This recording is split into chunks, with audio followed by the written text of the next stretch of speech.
اللہ کا نبی یہاں، قوم یہاں، پہاڑ وہاں، آہستہ آہستہ پہاڑ اپنی جگہ سے، پہاڑ گویا پھٹنا شروع ہوا، پتھر اڑ اڑ کر ایک طرف گرنا شروع ہوئے۔ دیکھتے ہی دیکھتے اب سب کی نظریں ایک دوسرے پر نہیں ہے بلکہ سب کے نظریں پہاڑ پر ہے۔ ایک عظیم الشان الجثہ، ایک اونٹنی اپنی پوری شان کے ساتھ، پوری شوکت کے ساتھ اس پہاڑ سے باہر آئی۔ صالح علیہ السلام سے کہو، میں اپنے الفاظ میں کہہ رہا ہوں کہ ایک چیلنج ہے، اس کو ایکسیپٹ کر لیں۔ اگر وہ کام ہو گیا ہم آپ کی بات مان لیں گے، اگر وہ کام نہیں ہوا بات ختم ہو جائے گی۔ اور وہ کیا ہے؟ وہ مطالبہ یہ کیا کہ بھئی صالح علیہ السلام سے کہو کہ چونکہ پہاڑوں میں ہی رہتے تھے، کسی پہاڑ سے یا اس پہاڑ سے ایک اونٹنی برآمد کروا دیں اللہ تعالیٰ سے کہہ کے۔ یہ مطالبہ کیا تھا۔ تو اب گویا وہ اپنے الفاظ میں کہہ رہے ہیں کہ اگر اے صالح علیہ السلام، ان تک یہ پیغام پہنچا دیا گیا، اگر آپ نے یہ کر دیا، اگر پہاڑ سے اونٹنی نکل آئی، ہم سب اسی لمحے سجدے میں گر جائیں گے۔ اگر آپ نے یہ نہیں کیا، ہمارے اور آپ کے راستے جدا ہیں۔ آج کے بعد پھر ہم کبھی نہ آپ سے ملیں گے نہ آپ کی بات سنیں گے، اس لیے کہ پھر آپ اپنے آپ کو سچا ثابت نہیں کر پائیں گے ہماری نظر میں۔ تو اب صالح علیہ السلام بہت غور سے یہ سارے کا سارا منظر دیکھ رہے ہیں۔ یہ ایک ڈیفرنٹ داستان اس اعتبار سے بھی ہے کہ ہر نبی کے کیس میں ایسا نہیں ہوا ہے کہ قوم نے آ کے کوئی پریسائز ڈیمانڈ کی ہو، کوئی ایگزیکٹ فرمائش کی ہو، ایسا نہیں ہوا ہے ہر قوم کے ساتھ۔ یہاں اس قوم نے یہ کیا ہے کہ اس دن، مثال کے طور پہ اس دن اتنے بجے یہاں سے یہ ہو جائے تو آپ کی بات مان لیں گے، نہیں ہوا تو نہیں مانیں گے۔ تو یہ اس لحاظ سے بھی ایک مختلف واقعہ ہے۔ صالح علیہ السلام نے لوگوں کی اس بات کو بہت غور سے سنا، منظر دیکھا، ان کو اندازہ ہو گیا، وہ جان گئے تھے کہ یہ شیطان نے اپنا کھیل کھیل لیا ہے۔ بہرحال اب صالح علیہ السلام اس پر کیا جواب دے رہے ہیں، کیا رسپانس دے رہے ہیں؟ کیا آپ نے یہ کہا کہ عجیب و غریب فرمائش ہے، یہ نہیں ہو سکتا، تم نے مانا ہے تو مانو ورنہ تمہاری مرضی ہے، یا کچھ اور کہا؟ عرض کرتے ہیں آپ نے فرمایا اچھا اگر میں اللہ تعالیٰ کی مدد سے، ظاہر اگر ایسا ہوگا تو اللہ تعالیٰ کی مدد سے ہوگا نا، خدا کہے گا تو یہ ہوگا، اور یہ انبیاء کا وتیرہ رہا ہے، ظاہر ہے کہ وہ اللہ تعالیٰ سے مدد مانگنے کے بعد ہی پھر کوئی بھی بات آگے کمٹ کرتے۔ تو اچھا اگر میں اللہ تعالیٰ کی مدد سے تمہارا یہ مطالبہ پورا کر دوں، اگر میں اپنے رب سے گر گڑا کر دعا مانگوں، اگر میں اپنے رب سے گزارش کروں اور ویسا ہو جائے جیسا تم کہہ رہے ہو، تو پھر تم سب واقعی اس دین پر ایمان لے آؤ گے جو میں لایا ہوں؟ سب نے کہا بالکل ایسا ہی ہوگا۔ پھر جواز کیا رہے گا آپ کی بات نہ ماننے کا؟ ابھی تو سارا مسئلہ ہی ہے نا کہ بھئی آپ کہہ رہے ہیں میں اللہ کا رسول ہوں، ہم نہیں کر رہے اس بات میں یقین، ہمیں نہیں آتا اس بات میں یقین۔ ہم آپ سے خود کہہ رہے ہیں، ہم یہ نہیں کہہ رہے کہ آپ کوئی ایک معجزہ دکھائے، نہیں، ہم کہہ رہے ہیں آپ یہ کر کے دکھا دیں، آپ کر دیں گے ہم بالکل مان لیں گے آپ کی بات، طے ہو گئے بات۔ سو اب میں چشم تصور سے دیکھوں اگر تو کیا ہوگا منظر؟ یعنی ایک طرف قوم کے لوگ ہیں، عورتیں ہیں، بچے ہیں، گھروں میں موجود بتوں کے آگے سب سجدہ ریز ہیں، اور سب اپنے اپنے طور پر دعائیں مانگ رہے ہوں گے کہ اب یہ کل کا دن یا یہ واقعے کا دن بڑا اہم ہوگا، سب دعا کر رہے ہوں گے کہ کامیابی ہماری ہو۔ پورے شہر کی سب سے بڑی خبر یہی ہوگی کہ اب وہ دن آنے والا ہے کہ جب فیصلہ ہو جائے گا کہ یہ شخص صالح علیہ السلام جس نے ہمارے خداؤں کو چیلنج کر دیا ہے، وہ ہماری بات پوری کر پاتا ہے یا نہیں کر پاتا، اب پتہ چل جائے گا۔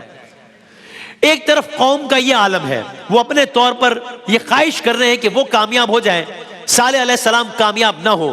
دوسری طرف اللہ کا یہ بندہ ہے، دوسری طرف اللہ کا یہ نبی ہے، دوسری طرف اللہ کا یہ رسول ہے، یہ سجدہ ریز ہوگا، یہ دعائیں مانگ رہا ہوگا، گویا کچھ ان الفاظ میں کہہ رہا ہوگا اے میرے رب یہ قوم نادان ہے، شیطان نے ان کو تباہی کے دہانے پر پہنچا دیا ہے، اے میرے رب تو زمین کا، تو آسمان کا، تو ستاروں کا، تو چاند کا، تو سورج کا، تو سمندروں کا، تو پہاڑوں کا بنانے والا ہے، تیرے لیے کسی پہاڑی میں سے اونٹنی پیدا کر دینا تو بڑی معمولی سی چیز ہے، تو نے یہ پوری کائنات سجا دی ہے ایک کن سے، میں جب دعا کروں اور اگر تو ایک لمحے میں اونٹنی پیدا کرنا چاہے تو کر سکتا ہے، تو مردوں سے زندوں کو، زندوں سے مردوں کو پیدا کرنے والا ہے، تو علی کل شیء قدیر ہے، اے میرے رب بس تو میری قوم کو ہدایت دے، ان کے لیے اسلام لانے کو آسان کر دے، اس معجزے کے ذریعے تو میری قوم کو نہیں بلکہ شیطان کو شکست دے دے۔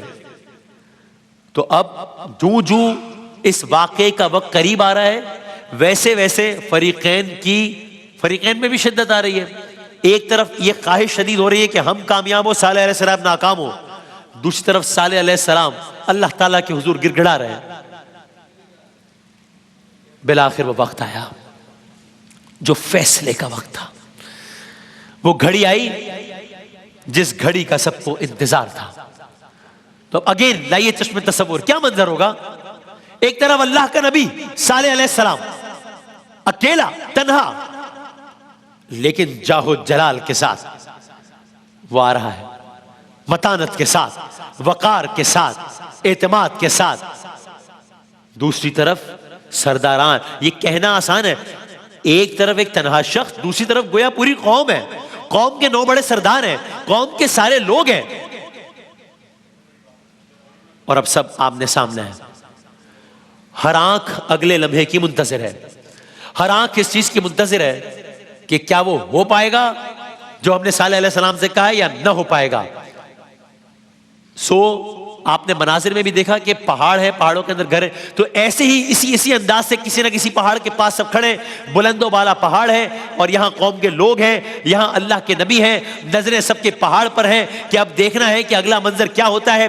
چونکہ سب کو معلوم ہے کہ اگلے کچھ لمحات میں کسی ایک فریق کی بات سچ ثابت ہو جائے گی, کوئی ایک فریق گویا جیت جائے گا. ابھی سب یہ دیکھ ہی رہے ہیں کہ اچانک کچھ ایسا ہوتا ہے کہ سب کانپ جاتے ہیں, پہاڑ میں ارتعاش پیدا ہوتا ہے, گویا اچانک زمین میں ارتعاش پیدا ہوتا ہے, گویا اچانک پہاڑ میں حرکت ہونا شروع ہوتی ہے. ارے یہ کیا ہو رہا ہے؟ کیا یہ کوئی زلزلہ آ رہا ہے؟ کیا یہ کوئی اور واقعہ ہو گیا؟ کیا یہ کوئی آفت ہو رہی ہے؟ یہ ہو کیا رہا ہے؟ سب حیران پریشان. کیا یہ وہ ہونے لگا ہے جو صالح علیہ السلام نے کہا تھا؟ اور پھر لوگوں نے انسانی تاریخ کا وہ عظیم ترین دن دیکھ لیا جو نہ اس سے پہلے کسی انسان نے دیکھا تھا, نہ شاید قیامت تک کوئی دیکھ سکے گا. یہ کیا منظر ہے؟ یہ عجب منظر ہے. اللہ کا نبی یہاں, قوم یہاں, پہاڑ وہاں. آہستہ آہستہ پہاڑ اپنی جگہ سے, پہاڑ گویا پھٹنا شروع ہوا, پتھر اڑ اڑ کر ایک طرف گرنا شروع ہوئے.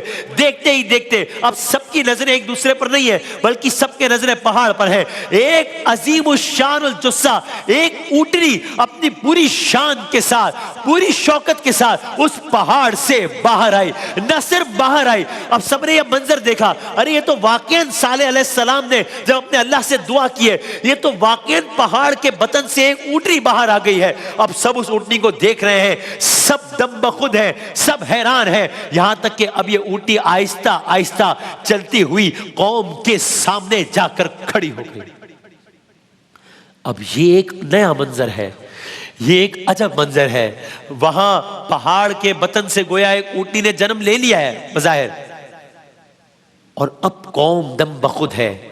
اب سرداروں کو سمجھ نہیں آ رہی کہ اگلی بات کیا کرنی ہے. گویا وہ اونٹنی خود کھڑے ہو کر اپنے عمل سے یہ کہہ رہی ہے, اپنے اس ایکشن سے یہ کہہ رہی ہے کہ تم نے نشانی کے طور پر مجھے طلب کیا تھا, دیکھو اللہ نے مجھے بھیج دیا.